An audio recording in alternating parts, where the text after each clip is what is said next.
News near Washington greeted a special guest on their first day back to school, President Barack Obama. We can have the most dedicated teachers, the most supportive parents, the best schools in the world, and none of it will make a difference. None of it will matter unless all of you fulfill your responsibilities. Unless you show up to those schools, unless you pay attention to those teachers, unless you listen to your parents and grandparents and other adults, and put in the hard work it takes to succeed. President Obama addressed students at a racially diverse high school in Arlington, Virginia. He told them about how difficult it was growing up without a father and urged them to discover their passions and overcome hardship.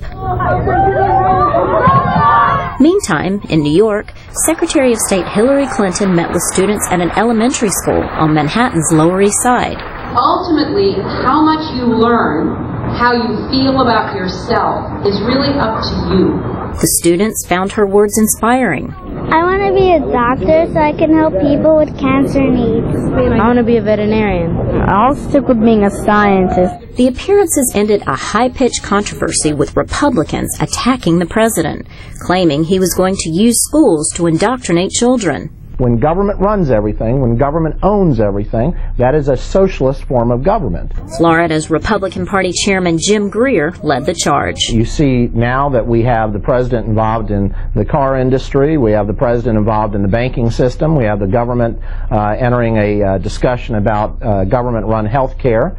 The last thing we need in this day and age is President Obama and the government involved in being school teachers. At the heart of the controversy, Department of Education lesson plans, encouraging students to write how they could help the president.